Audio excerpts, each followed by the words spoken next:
what's about to happen to you. You leave now.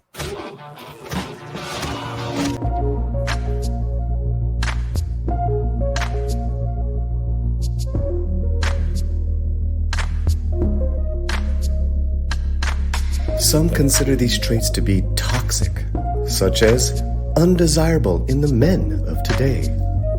We consider these traits such as these not only to be desirable, but to be appreciated and celebrated. Welcome to the Toxic Male Appreciation Show, hosted by and La Reina Creole.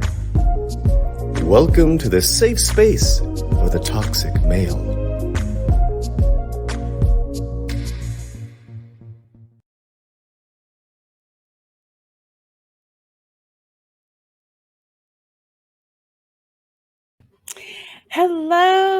Hello, everyone, and welcome to my Twitch channel. I'm Reina Creole, and I'm here with my esteemed co-host of Positive Fandom. And of course, this is the Toxic Male Appreciation Show, where we like to appreciate those traits that a certain segment of society deems as problematic, but we're reclaiming that and appreciating all of those toxic male traits. There's no toxic male shaming on this show.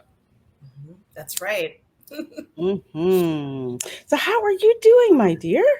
I'm doing great. I know I couldn't do the show last week, so this feels really good to be back in the swing of toxic male appreciation, Lorena. I'm ready to look at some more males that we can appreciate. Oh, absolutely.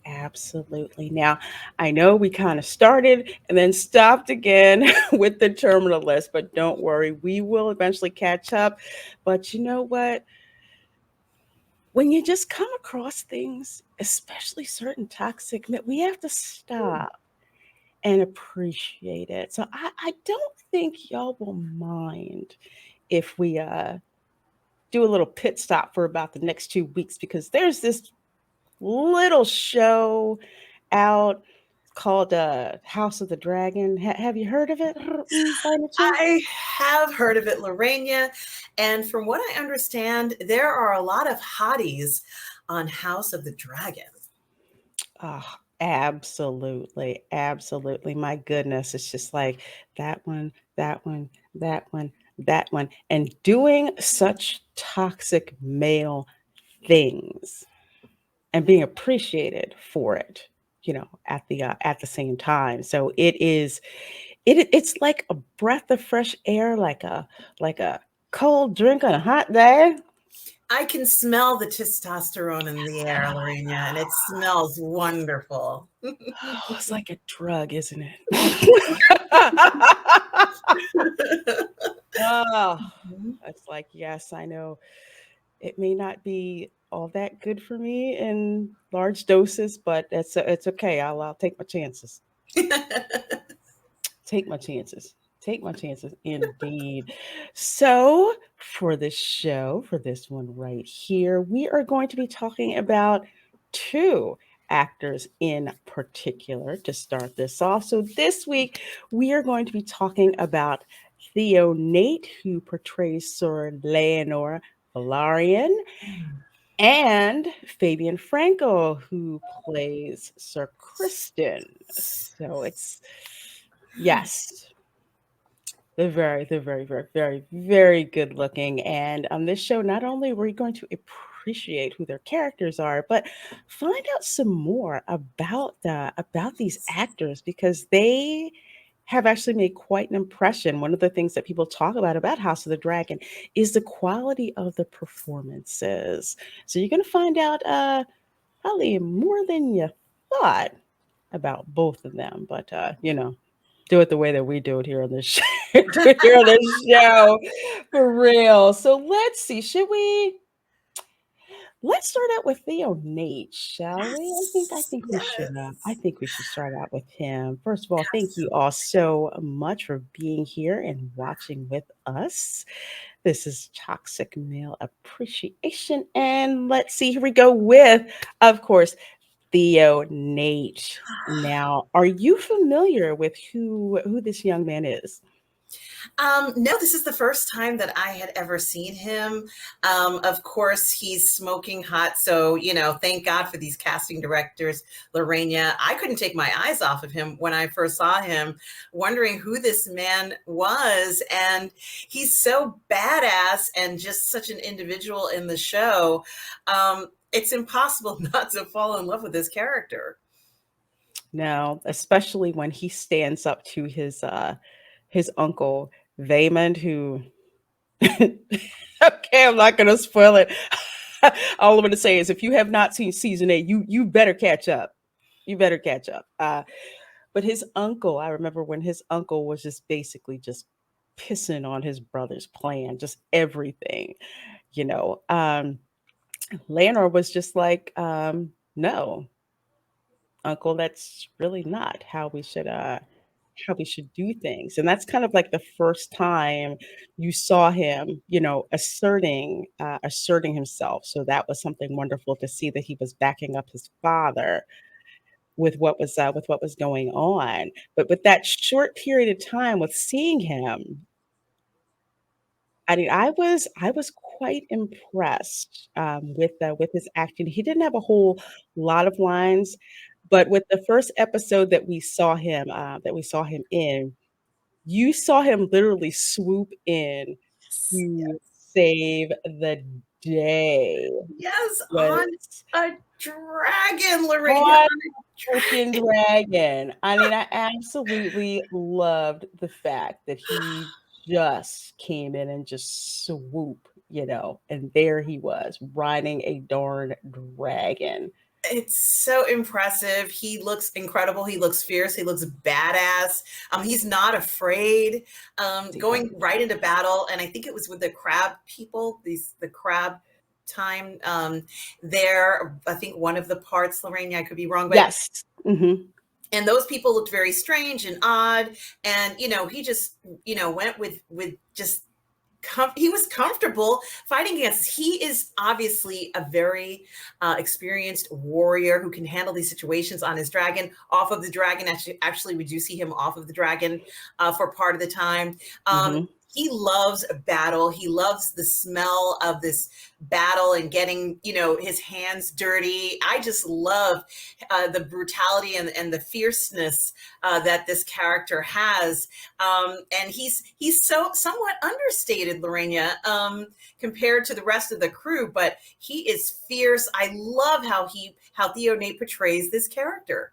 Yes, especially with the added street cred, I would say, of being a dragon rider. Because in that scene with the crabman, and I'm forgetting the head honcho, the crabman, when Damon's kind of like, all right, now I'm going to surrender. And he's looking around like, where's that darn dragon? Because he's looking for Damon's dragon, and I can't believe the darn name is like escaping right now. But he's looking for him because that's a very big dragon, and he Yes. keeps looking, and he keeps looking around like, okay, what's going on? And then before Duke can even see what's happening, you see Leonor riding on sea smoke, just like this. And it's the first time we see kind of like the differences in dragons. Like Yes. Damon's dragon was a very, very large, imposing dragon.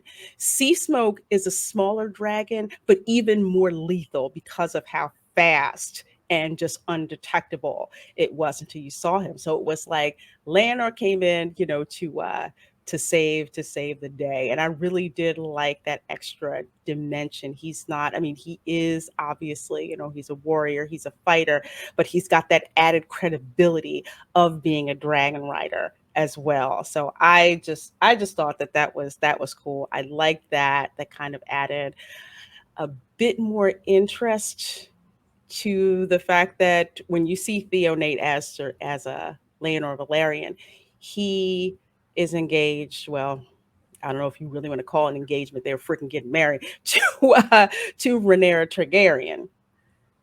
So they're both dragon riders. Exactly. And honestly, the he seems to not just be an experienced dragon rider, but he knows who he is. And so there's nothing, absolutely nothing that is going to change this character from who he is. And you can say the same thing about Rhaenyra. She's not ever going to change. No one is going to change that woman. She is set in her ways. You know, as I said as a joke, Lorena, if she had kids with blue hair, she'd be like, yeah, and, you know, like there's nothing you could say about it. If the kids came out with, you know, some unusual hair color, she does not care. She lives her life. She is the woman he is, and so is he. And I think it's very interesting that the story brought them together, betrothed together. And of course, some of the episodes that we saw Laenor in, that beach scene, Lorena, where he's walking with her, he doesn't know what's going to happen. He doesn't know how she's going to react. They're cousins, but he has no idea what she's going to expect of him. So you can imagine his surprise when, you know, they kind of came to this mutual understanding, Lorena.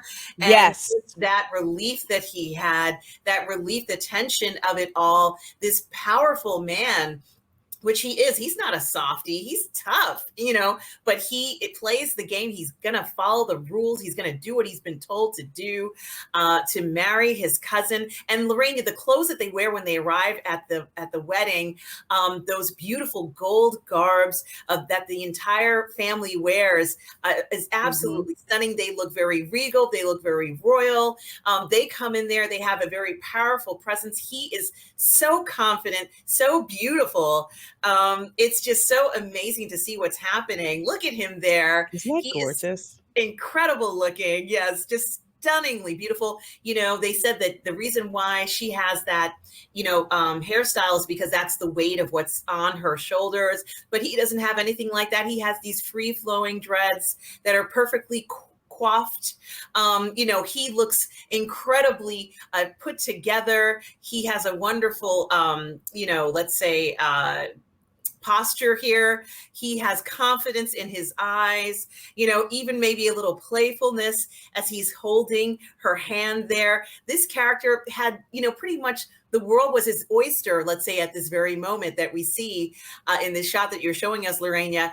And certainly there was no reason to think anything other than that for this character in a time when he should be terrified. He should be frightened about what's going to happen in the future. I have to give him credit for portraying a character who, this level of uncertainty, it's not easy to kind of, you know, cross that boundary and do this in this context when there are so many other strong performers in this entire production. What do you think, Lorena?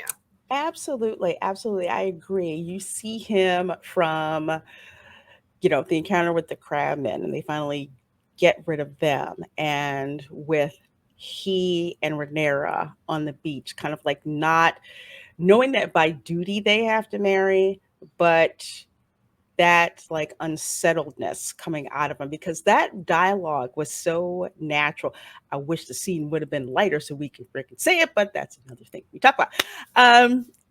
But the dialogue between the two of them, you could feel the weight on his shoulders, the weight on her shoulders, and the way they kind of talked through that, to the fact of the relief that, okay, we're going to have this agreement and we're in agreement. So we can play off this charade, for lack of a better term, and sell it in a way that everyone's going to buy it. So when you see them at the wedding like this, he's very confident in his decision, which he should be. He shouldn't seem like super unsure. Like, yes, this is what I'm supposed to be doing. I'm going to be, you know, marrying my cousin, solidifying the bond between House Valerian and House Targaryen, and we're just going to go on from there. And his depth of his acting is what makes it even more painful when, as we know, weddings on the Game of Thrones show is, they do not turn out well. And when he sees what happens to his lover at the hands of Fabian Frankel's character, we'll get to that in a little bit, the way his demeanor falls apart is it was heartbreaking to see, but shows just in a little bit of time, just the amount of range this young man has. It does, and yet, despite what happens, he's still able to do his duty, Lorena. He's still able to stand up with the same posture, and do what he was asked to do. He fulfilled what they wanted him to do. Even she was a little frazzled from it as well, but Mm-hmm. it's still, the wedding still took place. I think that it does show something, and the carefree kind of love scene between he and his friend on the beach, I guess, after he's found out what's happening, Mm-hmm. certainly was something else I found very interesting. Because at that point, I think his friend might have been a little envious of him, Oh perhaps. yeah, he was hating. He was hating hard. He really was. I mean, he thought, I'm sure his friend thought, gee, this is really working out pretty well for you. Like, this is very somewhat snarky, maybe not even the response I would have thought someone who loves you would have for you. They'd be very Right. supportive and quiet and say, oh, thank God, oh my God, I can't believe it. I better keep my mouth shut. But of course, as you know, things don't work out super smooth in this, quest for the Iron Throne. We knew that wasn't going to happen, but let's learn a little bit more about Theo Nate, Lorena. I know that you have the IMDb page about this young Yes. man, this young, incredibly attractive man. Let's What see do what. we know about him? And clearly, after this performance, I know we're going to be seeing a lot more of Theo Nate. Absolutely, absolutely. Well, his IMDb is really, really thin, but of Mhm. course unknown, so it doesn't surprise me. So there's something here called Time, which, oh, interesting, with Sean Bean and Stephen Graham. So apparently this is a BBC show. So number one, getting on a BBC show in general, that's a big deal. I've never seen a BBC show with crap acting. If there is, I haven't come across it. Usually if it's something from the BBC, it's like you're in for a good time. So let's see what this is about. So a prison officer trying to protect those in his charge, when Ah, a dangerous inmate identifies his weakness, Eric faces an impossible choice between his principles and love for his family. So let's wow. see where Theo potentially is in Wow. this. Let's see. I don't see him here, but apparently he may have had either an uncredited part or something. I'm not seeing him here.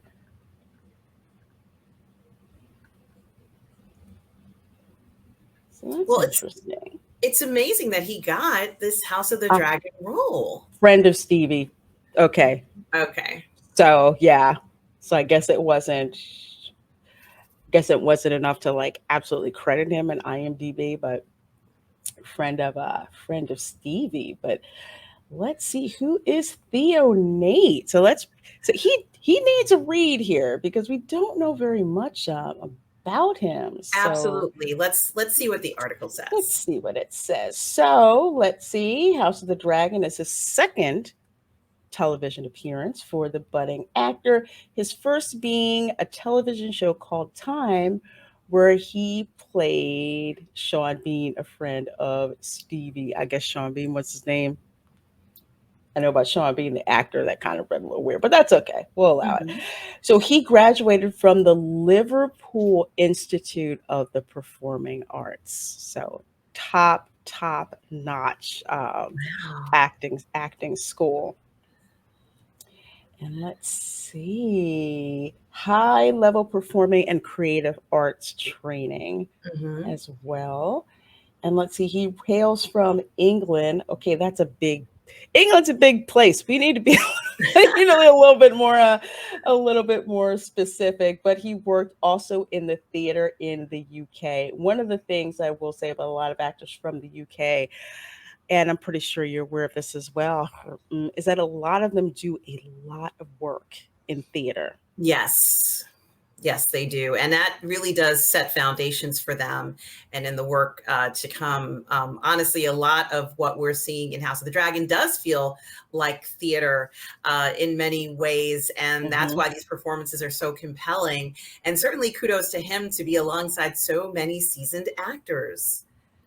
Yes, because I would not have thought that this was his second role, let alone in something like Game of Thrones, which is known for having some extremely seasoned actors. I thought that he had been acting for a very long time in like television, but apparently he's not. So whoever did the casting here, they most certainly did catch a gem with this young man. They really did. And they have, he had such great on screen chemistry with this actress here. You could tell that it felt like they knew each other very well, you know, that like they were cousins and they had a certain level of familiarity with each other. I can't say that word, familiarity with each other. Hmm. That was quite apparent on this screen here that is not easy to convey all the time, but they certainly did seem like they knew one another. And we talked about this walk on the beach, this really life-changing walk, right? Because this is where they were going to discuss the terms, so to speak, of their marriage and how things were going to be and what it would mean. And, you know, her words were incredibly caring. And I think she used a lot of metaphors She to did. express herself. But certainly, what I like about House of the Dragon is that they're not hiding the fact that he knows that he is gay and that, Hmm. you know, she's not going into this marriage with closed eyes. She's going in with open eyes and hitting him right back up with, well, I give you leave to do what you want to do, and you give me leave with what I want to do. Hmm. And, you know, we can go on with our lives. And it does feel very kind of open and shut. But Lorena, you and I both know that things don't always work out so smooth. Even when you have all the rules explained and options out there, marriages just don't work out like that all the time, do they? No, no, they do not. And another really great point that I'd like to add, especially with seeing this scene, and there are so many scenes like this in House of the Dragon, where it's a very symbiotic relationship. You have someone with masculine traits, you have someone with feminine traits. Neither one is trying to overpower the other, but it's like two sides of the same coin, and it's played very well. Rhaenyra basically using her sense of humor, because she does have a very strange sense of humor, which I can identify with. That sense of humor that can be used to cut someone, or the sense of humor that can make someone feel more comfortable when she's like, okay, well, let me kind of talk in metaphor because he may not be very comfortable with me knowing that I have knowledge that that he is gay. He might not like that. So let me kind of phrase it a different way. And that's kind of how she does. She does like a lot of things that are kind of like self-depreciating a little bit. Not that she's demeaning herself, but she's trying to make Lena feel more comfortable to open up and to, and to talk to her. So I Absolutely. It's just yet another thing about Game of Thrones that not oh well, yeah, still House of Dragon that I noticed is scenes like that. And you can tell again with his caliber of acting how he's taking those cues and processing them and responding in a very realistic way, which is why we feel so sympathetic, towards him and kind of like, okay, I'm glad y'all came to an agreement about that because like it or not, y'all supposed to get married anyway. So Yeah. you might as well figure out, uh, a way a way to deal Yeah, with this is that that's happening. going This is on. happening either free will or by shotgun. So, you know, Yeah, it's exactly. That is exactly it. It's so it. But one last thing that I like to add, and I don't yes. know if it's because of the caliber of actor, maybe, But apparently, in George R. Martin's novel, Lenore died actually very young after the children were already born. So for those of you who saw what happened in episode, I believe it is episode 7, spoiler alert, Lenore is believed to be dead. But in reality, he is freed to live the way that he wants to live across the narrow sea. So Rhaenyra can go ahead and marry your Uncle Damon. I mean, that's just, it is what it is. That's how they did it.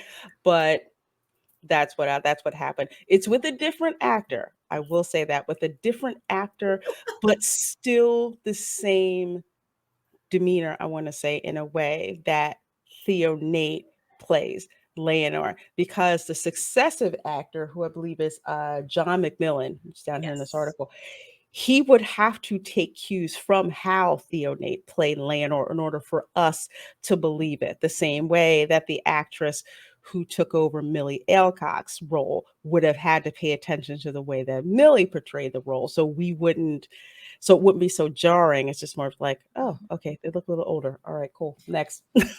It flows beautifully. It feels like the same actor, just maybe 10 years later.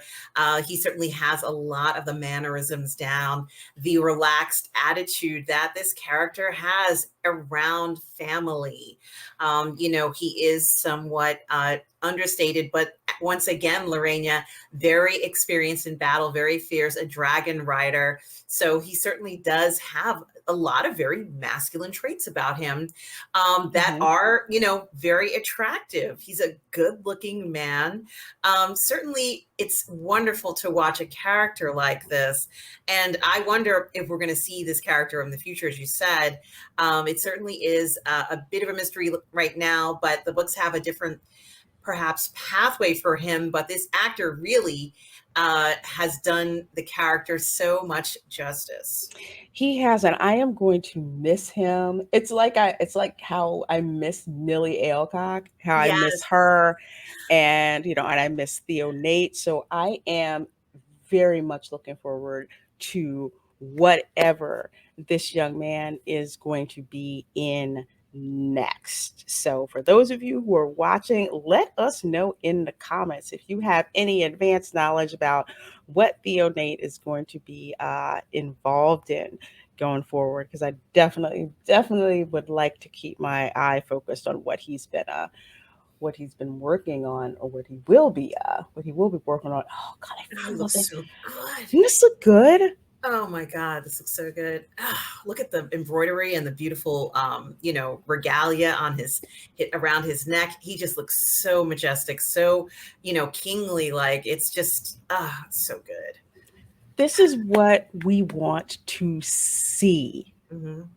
when we see fantasy shows. We want to see all of that pageantry and things that we wouldn't see in real life. There's like a certain level that we want to look at when it comes to costuming. And, Game of Thrones is good at nailing it. Like I tell people, from Game of Thrones, House Tyrell is the most stylish. Yes. Yes, that gold. Everybody had gold on it. That wedding party, costume set for their family was extraordinary. The best in the bunch, Lorena. I haven't seen costumes this good in ages. Maybe not since Lord of the Rings. I haven't seen anything like this. This is No, maybe the penultimate of costume design.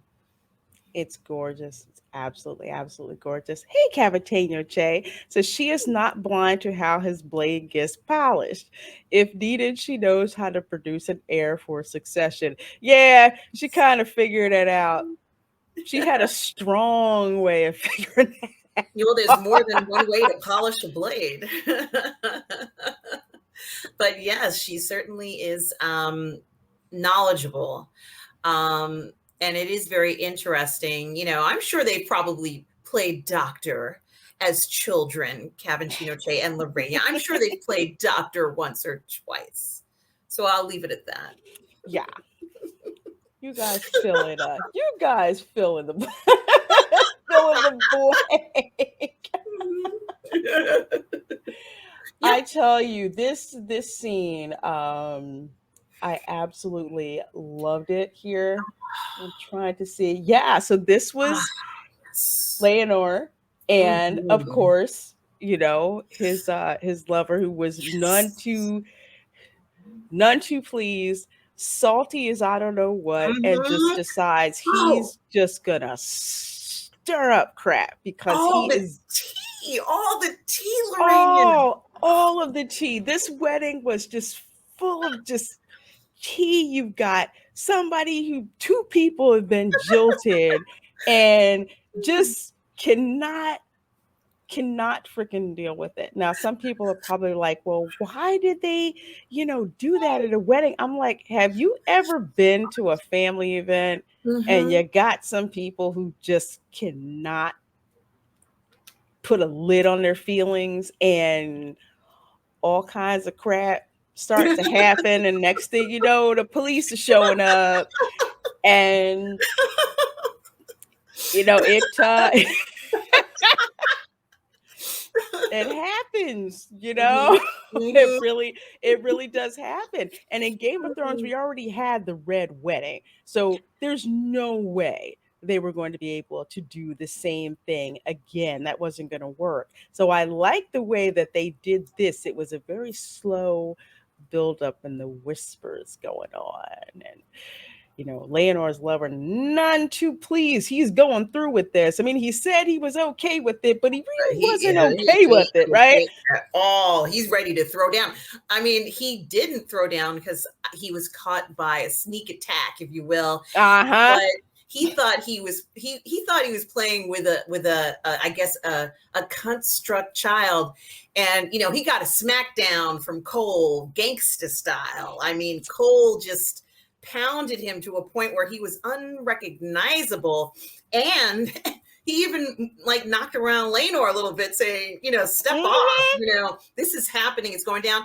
He came up to my face, and Cole gave him a warning sign. He said, look, I'm on duty, which means, Yeah. leave me alone. Mm-hmm. But, unfortunately, this Joffrey, I think his name is Joffrey character, Yes. kept pushing him, and seeing the level of anxiety on Cole's face, knowing that Cole was already equally pissed, if not more pissed, about what was happening. Joffrey must really be very, I don't know, maybe he thought nothing was going to happen. Cole is one of the most passionate characters, Lorena, I have ever seen. Never seen anybody respond that way, but I enjoyed his passion, his strength, his just like, it's happening, and I don't care what happens tomorrow. Cole's like, see this. What happens tomorrow? This man was like, yeah, whatever. I might live forever, or I might die tonight. I don't care. So I think that it's very interesting to see a character like this. I've never seen a knight like this, Lorena. Have you ever seen a knight like Cole? I have not seen one like that. I'm liking these knights in House of the Dragon. I'm liking these knights. There's all At kinds all. of, masculine things that they're doing. We're seeing some incredible men and their bravado here, their ability to fight. We've seen fighting scenes. We're seeing all this adrenaline being pushed out. We're seeing challenges. We're seeing chest butting. It's hardcore, Lorena, and yet so beautiful because of the costume design. Exactly. Beautiful and unapologetic, which makes it look even more beautiful. Before we get on to Fabian Frankel, I wanted to blow Yes. this up about riding a dragon. So they asked Nate what he thought about when he had to ride a Mhm. dragon. And he was just like, "Oh, mate, I loved it. It was one of the best things I've done. I'm not sure if you've ever been to Ibiza or Magaluf or somewhere like that, but Mhm. you have these bulls in the bars and you can jump on and ride them just like a rodeo type thing." Okay, yeah, I kind of get that. And he says it's a bit like one of them. You jump on and it's been programmed for a minute long and it's got all the dips, twists, and turns. You strap in and they have a giant leaf blower and the guy just blows wind in your face. I can't lie. I thought it was amazing. I'd do that all day. Well, I guess I better turn my fan up and recreate some of those scenes, Lorena. Get the wind blowing, hop on a mechanical bull or whatever I can find, and just kind of enjoy the ride. This is a type of fun stuff. This is how you know they had fun on the set, Lorena. All of the moments Mhm. that they're experiencing are so amazing. He said he's never seen anything like this before. He enjoyed it tremendously. It's really these memories, I think, that show what a great time the entire production is having, making this come alive for us. Absolutely, absolutely, and it shows. Let's see. Cavatano says, what Cavatano Chase says, what do you expect when a diva is in conflict and thirst is flowing? Very Mhm. powerful, similar to a tsunami drowning invading Mongols. Yes, and we loved every Mhm. single minute of it, how they dragged it Absolutely. out. Just It's with the camera shots, how they were mhm. doing that. And then when you didn't know what was uh what was going on, because all of a sudden you see pushing and shoving and people screaming, what is going on? You can't, and then you see, Viserys like, what, trying to figure out what's going on, and you can't see, and you feel like the anxiety rise up, like you don't know what's going on, what's happening. Rhaenyra gets pushed down, and Viserys like, okay, go to, go get her. So Sir Harlan Strong goes to go pick her Mhm. up, puts her over his shoulder, and like carries her off. I was like, that's freaking hot. I like that. I know, I like that. right? Come I and like get that. me. I know. I like that so much. He's like, oh my God, I'm gonna get crushed. And he just swoops in, grabs her, puts her over the shoulder, Oh, and like, thank you, whoever save me. put that in the story. We love That stuff like was that. delicious. That was so delicious. And then Mhm. eventually you start to see Sir Kristen just pounding the crap out of dude. Just going primal on this guy. And when you finally see that that's the reason for what's going on. And it's just like, oh, damn. We knew it was probably going to happen. And Mhm. we know with these weddings in Game of Thrones that it's never ends well. Just No. does not end well whatsoever. So with that going on, it's just like we knew it was coming. We knew it was coming. Didn't expect it to exactly be that brutal, but dude mentally got to him. And we've also learned that Christian Cole is a character you don't want to cross. No, not at all. Dude messed around and found out that Sir Christian was not going to take that Mhm. at all. So speaking of Sir Kristen, he is portrayed by Fabian Frankel. Mm. Now, have you heard of Mr. Frankel before? No, I'd never heard of him before, but of course, I knew as soon as the princess chose Sir Christian Cole as her protector, why she did, because he's smoking hot and badass and a soldier and kill people. And when he took that mask off, I was like, oh, okay, yeah, yep, Did you yeah. have the same reaction in a way that I did? I'm like, ooh, he's Dornish. And I Hmm. said, oh my God, he's Dornish. Hmm. Because Yeah. he was extremely attractive. And not only attractive in what he looked like, but attractive in the way that he presented, himself. The other ones were kind of like, yeah, I did this, didn't really do anything, akin to basically, yeah, I polished, my helmet while I was sitting on the bench waiting for somebody to call me over to maybe do something. And Rhaenyra's like, none of them have had like any kind of combat experience. You want me to pick one of these walnuts to be my, to be my bodyguard? I'm just like, I'm supposed to put my life in their hands or whatever. And then Sir Christian, who's very unassuming, who just lets what he worked on, what he did, what he experienced speak for itself. And you could see, the light in Rhaenyra's eyes, like, oh yeah, yeah, yeah. I mean, yeah, he's qualified, but yeah, he's also hot too. All right, yeah, you'll do. You know, It was very, very obvious. And I liked how they put that tension out there because the payoff, which I called, and some people thought that was crazy, I said they're going to wind up hooking up. Just watch. Mm-hmm. Mm-hmm. Yes, and you're right, and we kind of knew that. I think we got a foreshadowing of it when she ran off and he followed her, and there was that Hmm. wild boar situation, and they were out alone at night. And technically speaking, that's not supposed to happen. They should have ridden back that night, but they were out in the woods alone, and that's not commonly done during that time period. But she felt she could do whatever she wanted to do, coming back covered in blood, all eyes on her. Hmm. Yes.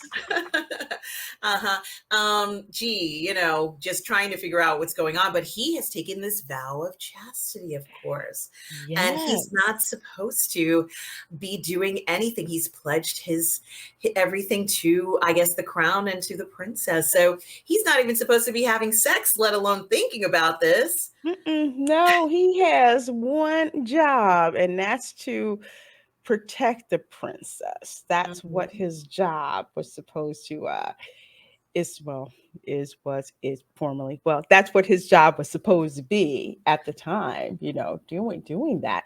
But before we get more into that, because that's going to take some time to discuss and to Yes. do it proper Mhm. justice. But Fabian Joseph Frankel, Mhm. born in London, England.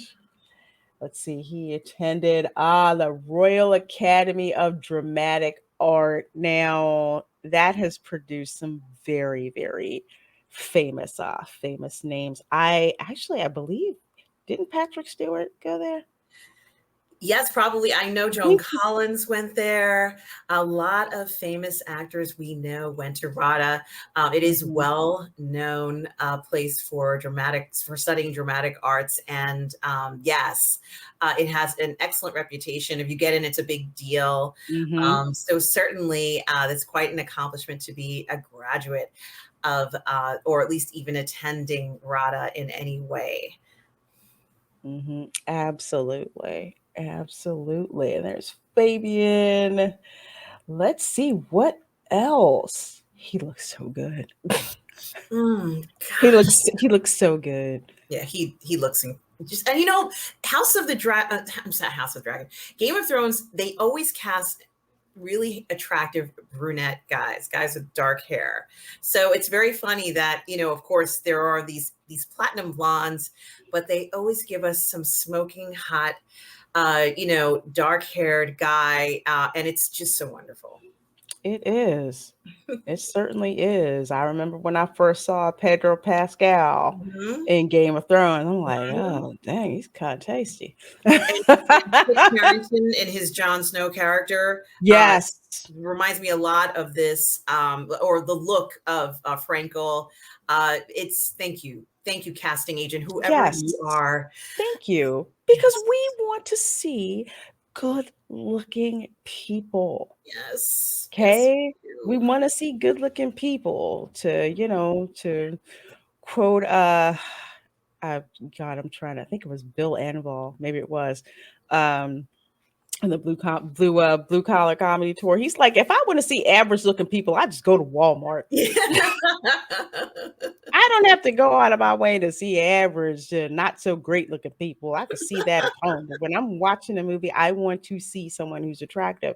And Game of Thrones casts very attractive people, and especially very attractive men. So Mhm. And thank you. it is very interesting too that the man who plays the King Lorraine, as you already know, Patty. I can't remember Hmm. his Patty entire. Considine. Thank you so Mhm, much. welcome. He is very attractive. It's just that the character that he is playing has some challenges, but that man out of his makeup, Lorraine. Oh, he looks gorgeous. And if when you first see him, when when he's much younger and he's there with his wife, Ama, you can see how attractive Mhm. he is. and the weight of just the world on him as he transforms. We still it's like we still kind of see him as he was when he was younger, but just the makeup, oh Lord. Patty Considine needs an Emmy. If he doesn't get an Emmy for House of the Dragon, he got robbed, and we're gonna riot. Absolutely, Lorena, you called it. He deserves an Emmy for this role. I have never seen anybody transform and become so many things in such a short period of time in so many episodes. He's carried a lot of the episodes, Lorena. I've been very impressed with the work he's done and how he drives the story forward in difficult situations. He has to appear like he's sick, but then still has to show the strength Mhm. of his authority as Yes, king, and I just love how he's been able to do that flawlessly. absolutely. Very. If you haven't seen the Shakespearean play King Lear, Mhm. go watch that.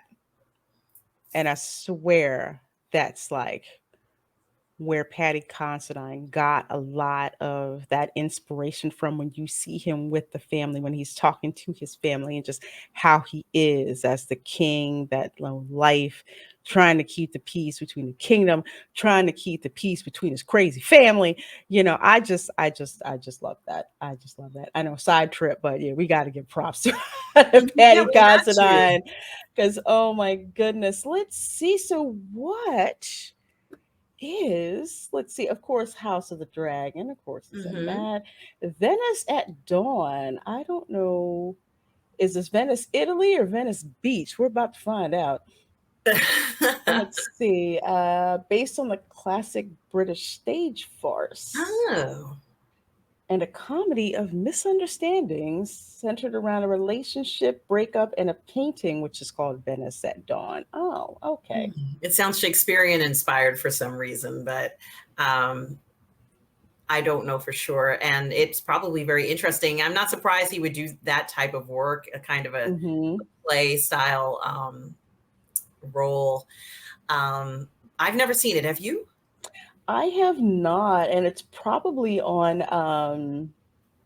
probably on like BritBox or something like that. Yes, That's what I'm yes. thinking. It probably is. It looks like a little art house thing that's kind of out there. I've never seen it. IMDb is usually pretty good at telling you where to find it. So it may be, yeah, like it may be on BritBox or the BBC, something, kind of not in the streaming sphere, so to speak. Probably haven't even heard of it. I hadn't heard of it this side of the Atlantic. So I'm guessing that's probably what it is. Let's see, an uncandid portrait. He hasn't been acting for very long. Uncandid portrait.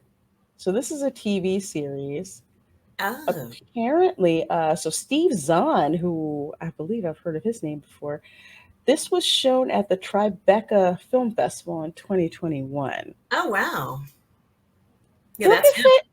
That's him there. That's him. And let me pause before I get before I get claimed. I totally forgot about it. I was like, wow. I'm like looking at the shading, how it's shot. It kind of reminded me a lot of Blonde. Yeah, I believe yeah.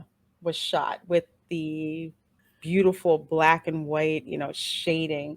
Even the poster has that feel to it. The promotional poster Hmm. has that art feel to it. Which is really cool. I love that. But let's see. They don't say the plot, but it's, obviously it looks like it's a comedy. And it looks like it was probably just a film festival type of thing that Yes, was uh that was done. So probably the type of thing where it's like, oh, it's one and done. but No it's one's great gonna look it for up. yeah, that's true. Well, for at least for casting purposes, it's great for the actors to have a credit like that sometimes, or to be in a film that's shown at a festival, knowing who's Absolutely. watching that, the people who are going to that, looking for films to buy and things like that. So that's good for any actor, especially someone just starting out. Mhm, you're exactly right. Let's see. This one is The Serpent, the twisting real life story of Charles Sobrage, I guess a murderer, thief, and seductive master of disguise who was a hidden darkness on the mid 70s in the mid 70s on Asia's hippie trail. Wow. That Wow. that's uh that's a lot. I love these throwback movies to give you like an idea of like what the 70s and the 80s Yeah, and Jenna Coleman is like. in it. You guys know her from Doctor Who, from Ah, Victoria, and also from The Sandman recently, playing mm-hmm. Constantine. So there is that. She's a well-known actress. She used to date one of the royals, from what I understand. So Oh, she's well-known. Certainly, if she's in it, it's worthwhile seeing. well, it is on Netflix. Just so you know, it's on Netflix. So let's see. Wow, and it's a series. Yeah. Oh my gosh, look at the costuming on Yeah, this. that looks great. That looks great. Freaking love that. Hmm. Let's see. There's Jenna Coleman. Let's I'd love see. to be in There's something like this. Fabian Dominique Renaud. Sign me up for something like this. Ooh, Some let's. costume drama, Lorraine. You and I need to be in a costume drama.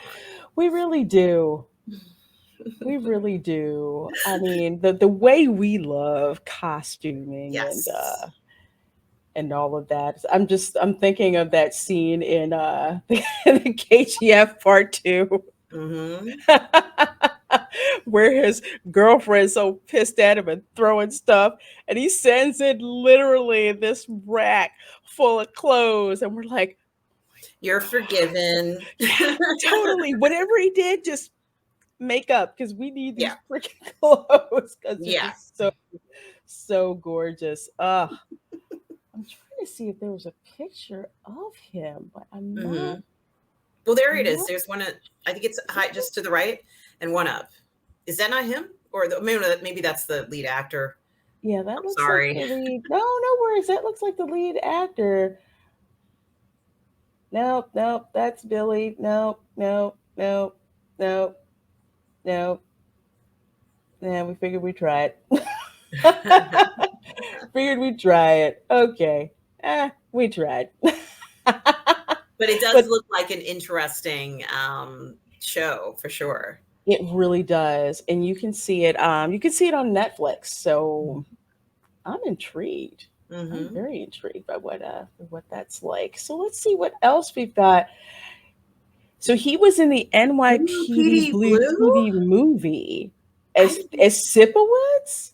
That's Sipowitz's son, maybe. Let's see a reboot. I didn't see this. I didn't either. I mean, I watched it. You remember it was like the one of the first shows to have any kind of nudity. They had bare asses and shit like Yeah, that. when it first came out, because I used to watch that show religiously, Yes, NYPD we Blue. got to see what's the man's name? The guy all the way on the right, his bare ass in the shower Yes, with that that. other woman who was incredibly attractive. That woman, Mhm. but it was really good. Like just to see normal people nude, I was like, thank you for. I thought it meant things were going to go in that direction. Of course, they didn't. But Lorena, I have very happy memories from NYPD Blue. I do too. I love not so much the nudity for me, but the drama because at one time I was interested in being a homicide detective, so I would watch shows like this um, to see like what life was like for some people who would work in homicide. So it was very realistic. The characters were very human. A lot of actors cut their teeth on this. A lot of actors did something stupid like leave the show. Looking at you, David Caruso, but that's Yes, okay yes, I because a was a big show mistake. called CSI Miami came around Yes. and he freaking killed it. I love that's my favorite CSI. That's the one. But it looks like he was Theo Sipowicz. So it looks like they rebooted it as a movie. I have not seen it. I haven't either. That Wow. Because may that be picture new. is from the original series, no? Yes, this one is from the original series. Dennis Franz, I think, was the Yes, you're gentleman's absolutely name. right. It was Dennis Franz. So he was the original. This is the original cast, but this is the top cast. It looks like they don't have any photos from this movie. I'm interested to find out where we Yeah. can actually watch. I didn't even know they'd made one. I didn't either, and I remember Ricky Schroeder was also in it. I remember Dana Delaney being in there because all the men were fighting over her. I remember her. Yes. I think it was Kim or Dana. I couldn't remember which one, but one of the ladies was in that show. It was a great show. It really was. It was a show that was perfect for its time. Mm-hmm. I did not. I think I rarely missed an episode of it. It was just really, really good Yeah. television, Yeah. and just loved it. Absolutely loved it. So let's see what else Mr. Fabian was in. Let's see, Last Christmas. Oh, that's recent. Ooh. Okay. So Last Christmas in cinemas. For a minute, I thought it was on Lifetime or Hallmark. It has that feeling to it. You look at the poster, right? It's Beautiful Christmas wear, romantic in the snow, and all of that. I'm so freaking excited for when Hallmark releases those Christmas movies. I'm gonna be right there with bells on, like it's coming every year. What is it, like 30 Days of Christmas or something like that? I cannot flip and wait. I'm gonna be there with bells on. Yeah, I'm Mhm. gonna be torturing people, but I don't care. I don't care. I love A Christmas these wish, a Christmas memory, Christmas. Christmas For all Christmas. those, All of that. I love all those cheesy Christmas movies. Like my favorite one, This Christmas. I love that one. I don't know if you've Yes. have you seen that one? Yes. Yeah, I freaking love that movie. Absolutely love that movie, especially since Idris is Yes. gorgeous. Let's see. Kate is a young woman subscribed to Bad Decisions, of course. Working as an elf in a year-round Christmas store is not good for the wannabe singer. However, she meets Tom there, and her life takes a new turn. For Kate, it seems too good to be true. All right, well, Paul Feig did direct this, but we'll forget about that. Emma Thompson is in it, Mm-hmm. and she wrote the story. So let's see if we can find out who. Wait, Amelia Clark was in this? Yeah, she's the star. How did I totally go That's all her. inside it? Oh, I don't know why it didn't hit me right away. That's a darn shame. But yeah, Amelia Clark is in it. Michelle Yeoh is in it. Huh, where is he? I don't see his name. I don't see his name. Let's see. Is there something to see? Okay. Let's check all cast and crew. Let's see. Thompson. Oh, there he is. Yeah, as President Fabian. himself. Oh, dang it. How dare you? No picture of him. Oh. Shame on you. Mm-hmm. Yes, Cavite and Yoche, Game of Thrones connection with Yes. Amelia Clark in it. Mm-hmm.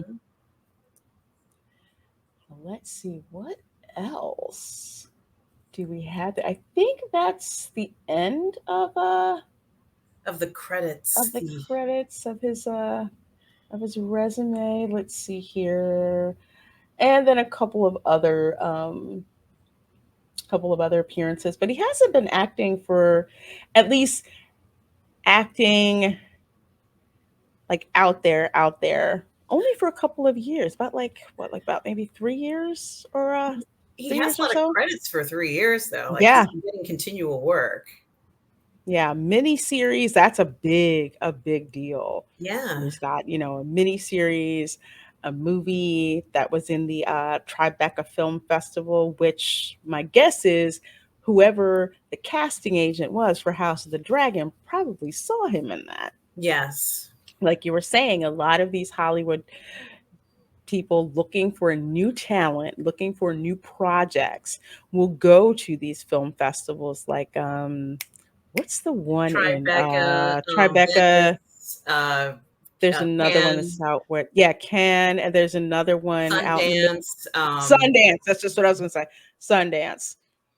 And they'll go there and and just check out these what's being presented, because that's usually where a lot of them are, where they're trying to shop to get a name and get publicity at these prestigious film festivals. Well, I am certainly glad that they picked him up and put him in House of the Dragon, because granted, apparently he does look a little ugly when he's sleeping. But that's okay. I mean, he joked that he was an ugly sleeper. He really did. Because he was in this heavy suit of armor, very, very heavy. And we know how heavy it is, because it took a while for him to take it off. It did take some time to take it off It- very carefully, Very, very slowly. very much. And there he is. And Millie took this picture. Millie took this picture. So first of all, thank you, Millie, for taking this picture, because this is just freaking Yes. absolutely, absolutely hilarious.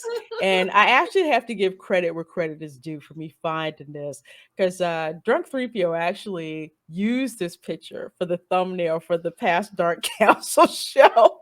And I'm like, the heck? And it was funny. So props to Drunk for finding this picture, because it was hilarious. So I'm like, I have got to bring this up. There's these moments like this.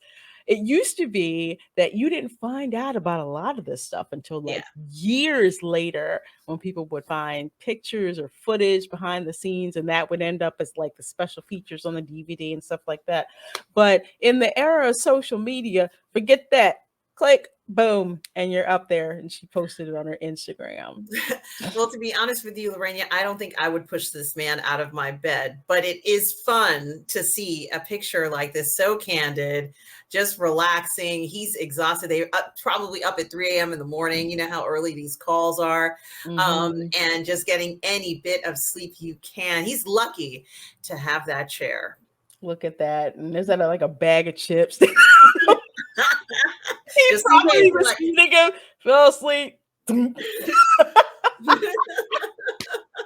It's just I love the humanity of it all. Exactly. The humanity of it all. And I was not gonna go there. Now I can't unsee that. Thank you very much. Is this Cavalryman Cavantino, Che? Yes, it is. Yes, we are certainly noticing a lot of details in this picture, my friend. Absolutely. A lot of details. Very, very, very nice. Very nice details. Some details I'm really trying to be a lady about right now. Oh, but I love this picture. I love this picture. And so many people love this picture because so many people are impressed by this character. I mean, when we first meet him, he's like this doe-eyed, wide-eyed. I mean, he's seen combat, but this is like a very, very special assignment that he has, because he is part of that inner circle. I had to give like a vow of chastity. He had like a white cloak, and his job, all he is about protecting the princess. And then you see when Rhaenyra's just like, nobody's here for me, and she just takes off on her horse, and he goes charging after her. Yes, that very toxic male trait called being protective. I mean, it is his job. He pretty much knew that if something happened to Reina, pretty much going to be the end of him. But it was more than that when he tracked her down to stop her and stop her horse, knowing that there's a reason why she is the way that she is, considering how much time that he spent with her, and then the time that they spend there together. And she's asking him, like, have you ever been betrothed? And he talks about, yeah, basically, I sowed my oats and did whatever, but now this is my job. And you can tell by the way that Rhaenyra is sitting, and she's looking at him and talking to him, ask you all kinds of personal questions, She wants to know if he has experience.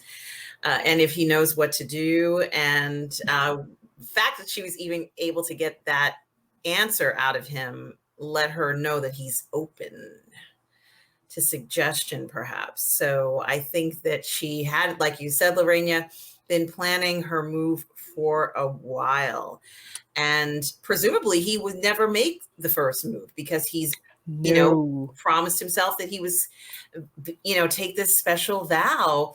And so, that's why in I can't remember which episode it was, but in the episode where she ends up kind of going out having fun and frolicking with her uncle, who also kind of tries to seduce her mentally, if you will.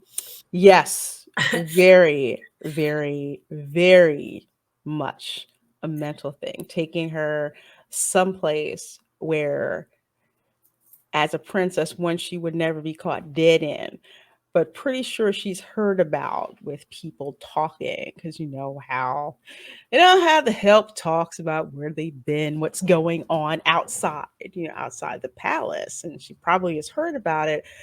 But this was the first time she was actually brought into that particular type of situation. And when you're sheltered the way that she is, and then you're brought into a place that's like that, and you're not prepared to have what you see affect you the way that it does. Yes. And it's kind of like, I would say it's comparable in, let's say, back in the day to finding like your first porno mag, let's say. And you're like, whoa, oh my God, oh my God, oh my God, what did I just see? And it's like, and of course it has effect on you. You can't ever forget it. And so you're wondering about it. And I think that her uncle knows the type of personality she has. She wants adventure. She wants excitement. She wants to kind of have this life. And I think that for the most part, she has afforded herself a bit of freedom, more than most princesses might have. So, it's included in the fact that she can fly on a dragon. It's included on the fact that she kind of takes charge from time to time and knows that she is the heir. So she Mhm. has this level of, I guess, arrogance about her, winds up in this place with her uncle and her, I'm going to say embracing, Mhm. to put it lightly. But she realizes that she's been abandoned by the uncle, in a manner of speaking, and Mhm. ends up back in the castle to find this man at her door. And of course, we know that she couldn't resist him, because I don't think I could resist this man. Um, and the playfulness, Lorena, when she grabs his helmet and then pulls it close and then she makes him kiss her, which is like a move I've never tried, but it looks pretty cool. Um, and the very carefully, demonstration of the removal of the armor, and the Yes. the interaction between the two of them, where he tells her stop, and she's kind of like, hell no, we ain't stopping. I mean, she doesn't say that, but I know she's thinking this. Hell no, we're not stopping. This is happening. We're going all the way. And just the where he's kind of like, someone's going to come in the door any minute. I know it. Like this, where he kind of is, someone's coming in the door. They're going to come in, right? No, no one's there. Okay. It's like he's stuck in a matter of speaking, because no one's going to think anything different. His job is to protect the princess. So, like, okay, she's protected. There's no way that he would risk basically being killed, or, well, let's say executed in the most painful manner possible, to do something like sleep with the princess. So no one is even thinking about that. And I'm pretty sure he was not even really thinking about that at all. But you have Renera, who's been put in this particular situation, dealing with these types of sexual feelings that she really hadn't had before, until being put in that particular situation, then abandoned by her uncle. And she's like, okay, I'm flustered, bothered back here, whatever. I guess I'll just sit here and do whatever. And guess who shows up? He does. And it's like, okay, you're kind of captive. You can't really run away from me.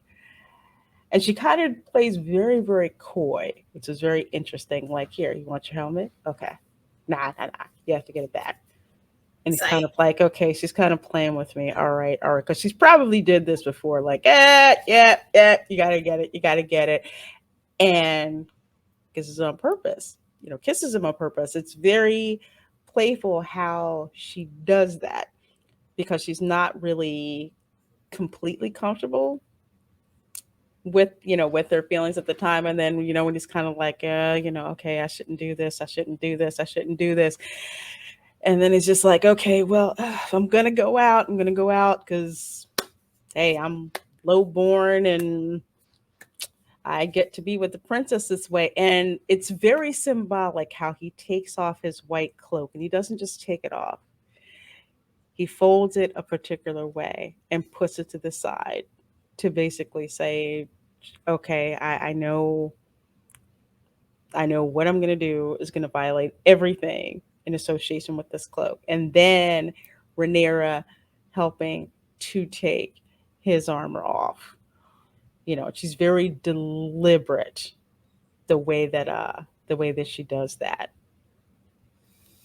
It is. And, it's interesting. This article that you have on the screen, Lorraine, talks about this anatomy of this sex scene that FABIEN FRANKEL himself planned, had a huge role in trying to make this sex scene feel more human. These elements of taking your time and what would happen after you first are confronted by this situation, and then what's the next step, and then the part where they're taking their shoes off and he lays down she helps him put down, I guess maybe the I don't know what it's called, but the big part of the armor, the chest piece or whatever it's called, breastplate, the breastplate on the ground, and he's kind of like just stare for a minute, and then it's like he hesitates just thinking about it, and those moments where you have this sort of serenity of the anticipation of what's to come, no pun intended. But it is true. There is this level of anticipation about it, which is incredible. And they capture so much of that between the two of them that it feels very, very real. It certainly doesn't feel rehearsed at all. It feels like two people who legitimately are going to be with each other for the first time. And Frankel talks about this. He talks about it in this article about how it was important for certain things to happen a certain way. And I think that shows that he cares. And I love any actor who cares about sex scenes like this, Lorena. Let's see. It was something we talked about over 7 months. It was one of the first things I was very keen to talk about. Big thing for me was about it not feeling like another gratuitous sweat glistening off their back sex scene, because it's just not like that. Now, I'm actually impressed that he said that, because one of my biggest issues with Game of Thrones seemed to be just how gratuitous a lot of the sex in that was. And by gratuitous, meaning hardly any realistic emotion, so to speak. And I think you and I had this discussion, like with the interaction between Daenerys and Khal Drogo. That seemed more like playing for the camera. It didn't really feel like there was any kind of real connection. It just felt very let's say, don't want to say artificial. Felt more like, looked more, from what I've heard, looked more like Pornhub than it did for HBO. But it didn't really do anything. I was just kind of like, when is this going to be over? And that's just me. It didn't really do anything for me. And not to be no, let's put this real. Men are very visual creatures. So looking at something like this, it's just like, I don't really need a whole long draw. Let me see what I want to see, because it's fantasy, it's entertainment. So that's kind of why it's compartmentalized like that. Most women are going to just be just like, okay, I can't really get into this. There isn't an emotional tie for me to get to that. And with this particular scene that was done in House of the Dragon, there was a very emotional component to that. So I'm very glad that Fabian Frankel understood that and discussed that along with Millie to kind of talk about exactly how to make this different than opposed to what we've been seeing in the original Game of Thrones series. Absolutely. I mean, I actually saw things in this sex scene that honestly I think maybe was one of the most realistic sex scenes I've ever seen. There is where okay, yeah, we got to take our shoes off, or like I got to take this barrette out because if we do this and there's barrettes here, it's going to be It's gonna be not good.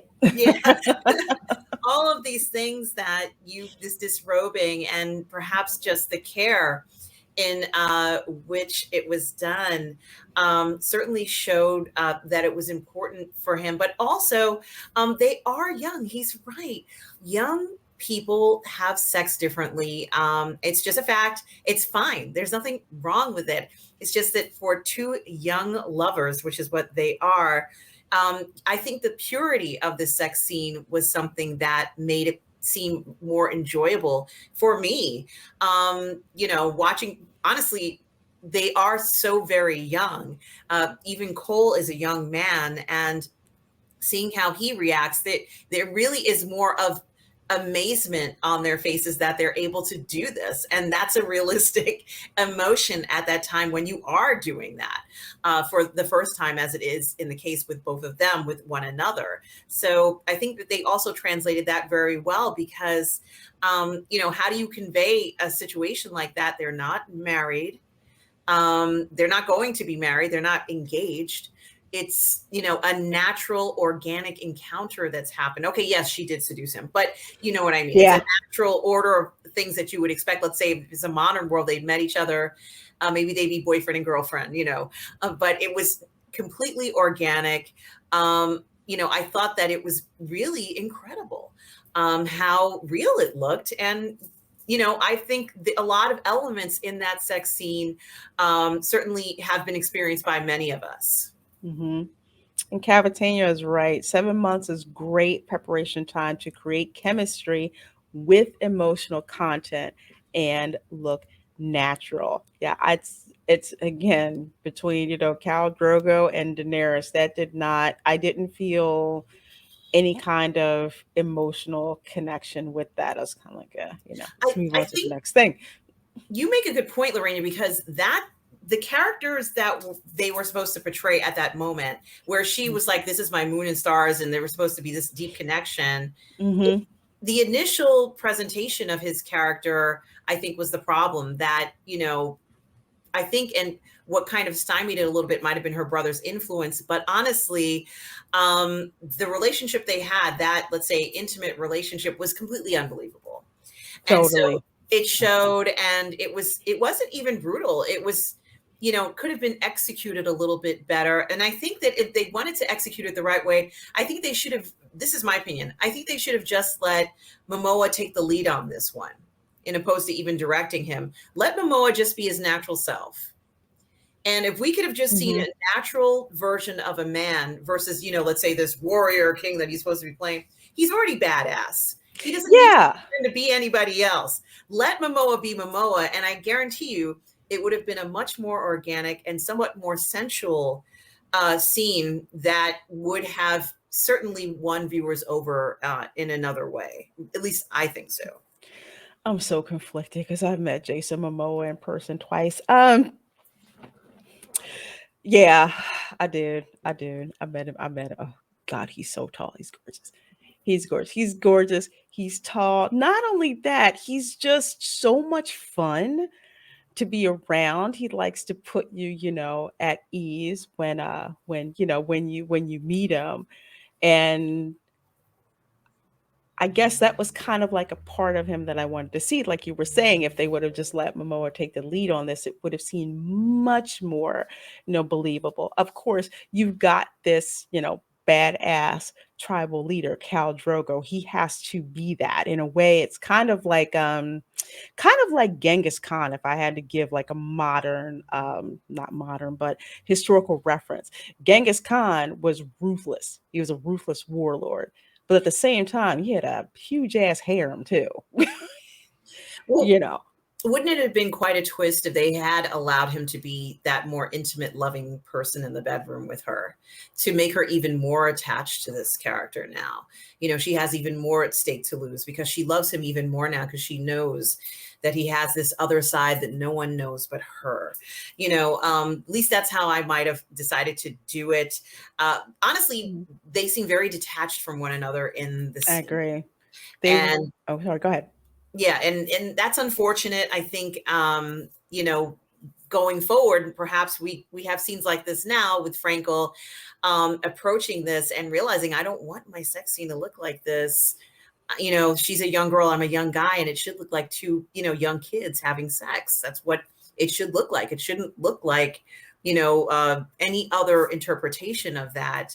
And I think they pulled it off. I think that it turned into something that you could see how he was enamored, certainly enamored, by her. And I'm sorry to say this, but I don't think she was in love with him. I think he's a handsome man. I think he is wonderful character, but I don't think she fell in love with him. I think that she enjoyed being with him, but sadly, I don't think her love, it was the same level of emotion for her. I think that she, for whatever reason, might have been in love with someone else, preventing her from kind of maybe falling in love with him. But that's just a theory. I don't know if it's true, but it seems like she was able to break away from him a little bit easier. I would agree with you because when we first meet Damon, because we meet Manera, when we first meet Damon, they're not speaking in English. They're speaking to each other in High Valerian, and they're speaking to each other more like they're lovers than they are uncle and niece. So that's the first thing that you notice that something was off. There's like a way that you talk when you're just talking with your friends or whatever. And there's a way that you talk with someone who you're trying to get to know more intimately. And every interaction that you see them have has that tinge, to it. And it carries over. And Rhaenyra, she literally only has eyes for Daemon. That's why she took it so personally. I'm not condoning this. This is what we saw on the show. So that's what I'm telling you. So she took that very personal when he abandoned her. And you saw it through subsequent episodes, just how personal she took that. But with Kristen, it's just like, okay, well, this is the perfect opportunity for me. I gave this up for her, so she's going to have to give up what she has, and we're all going to run off together and be together and get oranges and cinnamon and go to this faraway land or do whatever. And Renena's just like, no, no. Do you know who I am? Do you know who I am? I don't have any feelings towards you that way because they're occupied by someone else, but because of how intimate that scene was between the two of them earlier, your heart breaks in half when he realizes they're not going to be together. They're just not. And you're right. She was very arrogant towards him. She could have just said, "I can't do this. I shouldn't have. I'm sorry I hurt you." She didn't have any tact letting him down. She actually was very arrogant. But like when she says, "I will marry a noble man from a great house," and then I'm like, "Do you realize you're breaking his heart right now?" She was just taking the knife in and twisting it, and you just see again a testimony to how good of an actor he is.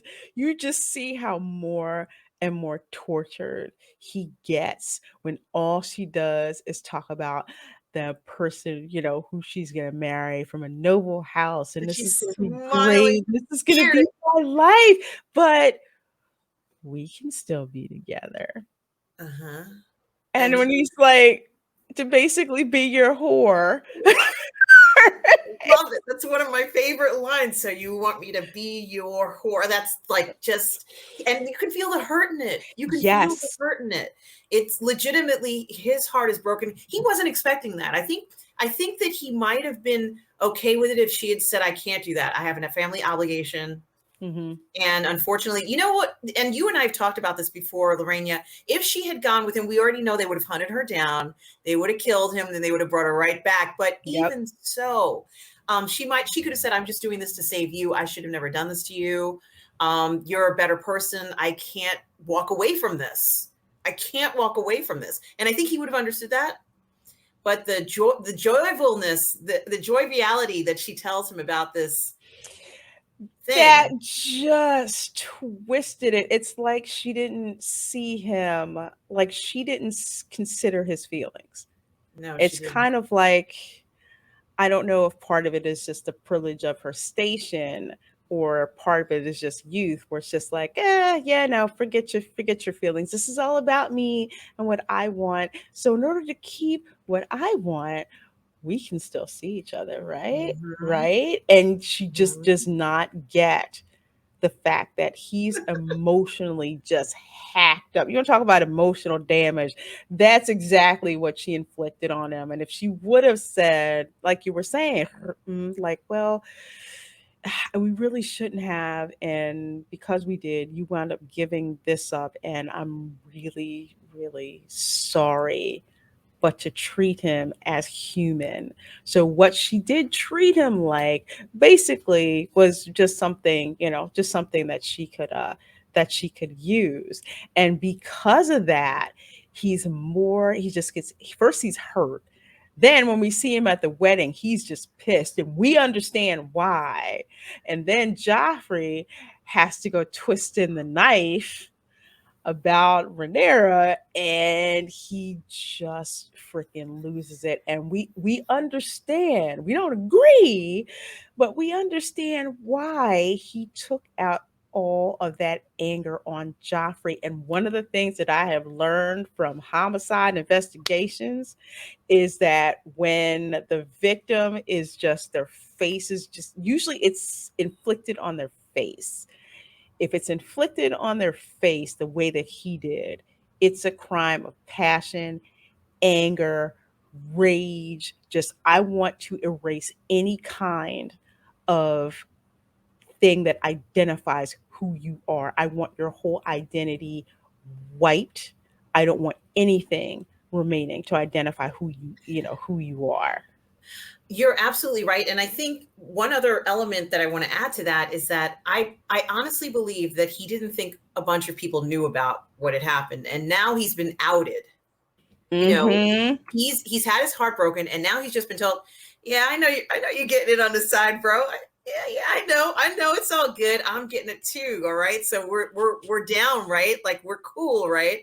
And it was already a disgrace at this point. So for someone to just casually approach him and tell him this, the idea of everyone knowing about it would be disgraceful to him. I think that he would have been mentally broken if, let's say, the king knew about it, Mm-hmm. and the king is like, "Sir Christian Cole did what?" Like it's. I think that would have just, it would have been completely, destroyed him as a person in this realm, being in this important, let's say, court that he has Mm-hmm. pretty much devoted his life to now. Yeah. So he couldn't allow the casualness of the secret to come out in this way, even if by chance. And I think that was another thing that drove him to that. He had to shut this man up. He had to shut him up, and he had to make sure that he could never speak about what he just overheard again. Because in his mind, Mm-hmm. gee, he's like, what if the whole freaking court knows now? I'm screwed. Yeah. And it's interesting how no one really questioned him about how or why he beat the crap out of freaking Joffrey. But of course, the families are like, well, that problem's been solved. Let's get this wedding on. Let's get started. Time Leonora, for clean your face up and let's get. that's right. Girl, put some lipstick on and get yourself together. Let's go. We need to do this wedding.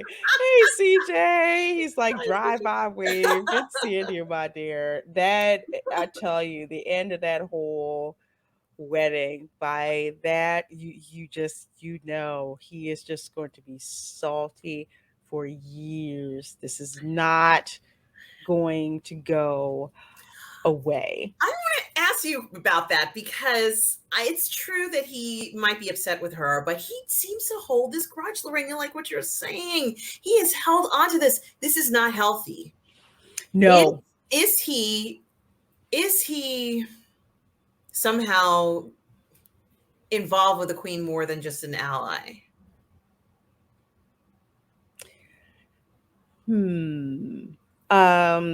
Allison Hightower? Yes. I think he could be. I think he could be, but she holds all the cards because this dude punked out and confessed to everything when he didn't need to. So for Allison, it's basically like, okay, now you owe me. You owe me. You step 1 foot out of line, and that's the end of you. So I'm just gonna flip and use you. So it's like who knows? But like you're saying, it's not healthy. And with each episode, you can see how unhealthy it is to the point where he purposely, purposely antagonizes Harwin Strong. Yes. Or And that. he has a lot of resentment and anger inside of him, and he is being used as a tool, but he doesn't mind that. I guess you're right. He feels like he owes the queen because she's a clement queen, and has pretty much saved his ass more or less. But I wonder what their relationship is going to be like after let's say after the king's leaves the situation. It's going to be interesting to see what he does. But Fabian Frankel's character, Sir Kristen, is one of those where you loved him, and then you kind of love to hate his character after a while because he's gone from this idealistic, knight to just this salty ass dude who's just, I can't stand none of you people. Rhaenyra's a whore. I can't stand her ass. Her children are bastards. Yes. And I'm freaking glad that I made Harwin Strong basically play himself to admit that those are his freaking kids. I know. It's the irony of it all. None of these nights are safe, but it certainly is engaging and fun to watch and complicated, and makes you think, I wonder what's going to happen next. This show and these actors that we talked about today certainly have grabbed our attention in such wonderful ways. Absolutely. I cannot wait to see what else Theo Nate gets involved in. I'm excited to see what else Fabian Frankel is going to be in. And next week, we're going to be talking about the actor who plays the sea snake, Corlys Valerian, played by Steve Toussaint.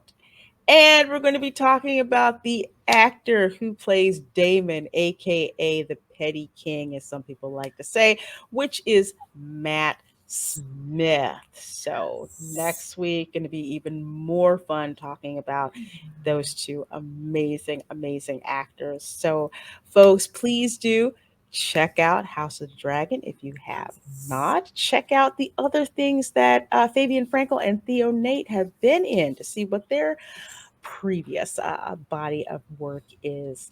And before we head on out, do you have anything you'd like to let the folks know about with respect to your channel, what you have coming up? Yes, guys, of course. I have my own channel called Positive Fandom. I do stream on YouTube, Twitch, and Odyssey. So please do check it out and subscribe to the channel.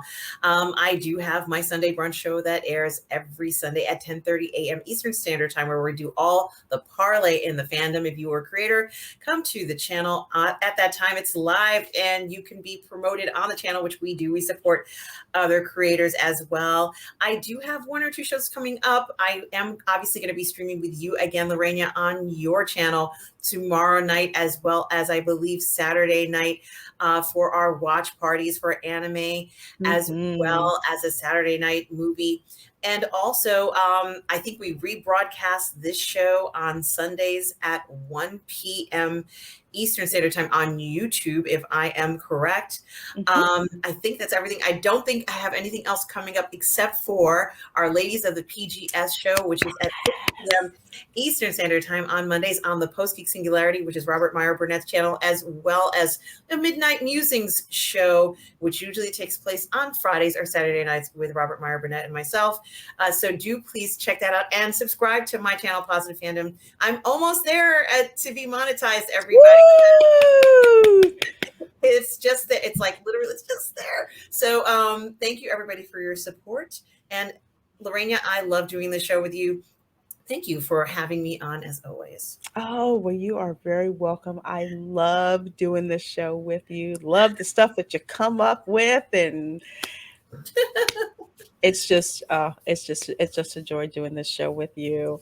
But like said, of course, we do a couple of streams together. Let's see, what date is today? Actually, last night, Dark Council, 8:30 p.m. Eastern, which was on Drunk 3PO's Basements channel. So please do go and check that out on the show with all those amazing guys over there at the Dark Council. Of course, on Friday, 12 noon is the school lunch table, which I host with that Steven Seagal. Going to have a special guest, comic author Mike Barron will be joining us talking about his new project. So please come out and check out, see what Mike Barron has been up to, and a little pop culture commentary on what's going on currently, because lots of stuff to talk about. Lord, we'll probably be talking about oh Lord, talking about She-Hulk, but anyway, Friday night. I can't. I can't. I can't. I need brown liquor to get. I don't know how I'm gonna review this last episode. I just, I don't know. I don't know. I Yeah. don't know. I don't know. I want to burn down Marvel Studios right now, figuratively speaking, for you folks freak out. Respect to that. Let's see. Friday night, 7 p.m. Eastern, we will be holding a watch party of Hellsing Ultimate. We're actually going to be starting on episodes three through five. So, of course, you can watch us here on YouTube as we do the watch party. Sync up with us over on Scener if you have Hulu, so you can watch Hellsing Ultimate, which is oh my gosh, it's such an awesome horror anime series. If you like horror anime, if you like vampires, if you like guns, you want to watch this. So definitely check that out tomorrow, 7 p.m. Eastern. Let's see, Saturday morning, 9 a.m. I'm going to be streaming live from Universal Orlando, checking out horror stuff in the daytime. So we're going to have fun checking out stuff, especially Universal Monsters. So if you're a collector of Universal Monsters memorabilia, you definitely do not want to miss that show. Also, 7 p.m. Eastern on Saturday, the watch party that I had with her and Demogeny of the Dark Council. We watched the horror anime Ninja Scroll. So we are going to be premiering that video on Saturday at 7 p.m. Eastern. So we'll be in the audience talking to you guys. Yes, you will be able to see the movie on screen. I say see in quotes. You'll find that out when you come to check out the replay, or not replay, excuse me, video premiere of that. And of course, Sunday, 8 p.m. Oh no, Sunday, 1 p.m. The repeat of this particular show. You'll see the video premiere. 8 p.m. Eastern, of course, is the Welcome to Florida show, which we are going to highlight all of the absolute bat blank crazy price increases that have hit Walt Disney World. Now, Oh my gosh. Disney World is the biggest employer in Central Florida. It is going to have a ripple effect on the tourism industry. We're going to be talking about just what those price increases are so you can plan accordingly should you happen to be visiting the Disney parks, and also get some insight as to how these price increases are going to affect people spending money in Central Florida. So please do not miss that. And of course, Sunday night, 10 p.m. Eastern over on Cena, we of course are watching episode 9 of House of the Dragon. I swear I'm gonna have to start recording myself. I wish I had last night when Vayman said his famous last words, and his daughter is a whore. Because my expression was freaking priceless from what people told me. So please do come out and check that out. And Cavitano says recommended spiked sweet tea for the She-Hulk stream. I'd be day drinking tomorrow. I'm gonna need 2 glasses of wine when I record that review tonight. I just, oh goodness. I actually had to stop that episode midway, the last one. I had to stop it midway and just take a breather. Damn. You sound like me. Lord, I'm just like, something else. I heard there's a second season of She-Hulk. If that's the case, I'm gonna have to roast that show live. Y'all are just gonna have to make sure you got the make sure you have on all the alerts, because but anyway, thank you guys so much for being here. This has been so much fun, of course, talking about all these amazing toxic male traits, talking about these amazing actors. So please do look up their bodies of work. Please do subscribe to her Positive Fandom, and not only subscribe, but pull up playlists of her stuff and just run it in the background. Just keep it running, because we need to get her monetized. We need to get her monetized by the end of this year. This year cannot end without her being monetized. I consider it my personal mission to get her monetized. So, folks, please do that. If you're not subscribed to me, please do subscribe to me. I'm trying to hit 4K by the end of the year, and I believe I only have 140 or subs to go. So 4K celebration, you know how that is. Your girl gets all nice and dressed up, and we just have a cool killer chill stream to celebrate that milestone. So folks, thank you so very much for being here, and we will see you next time. Bye.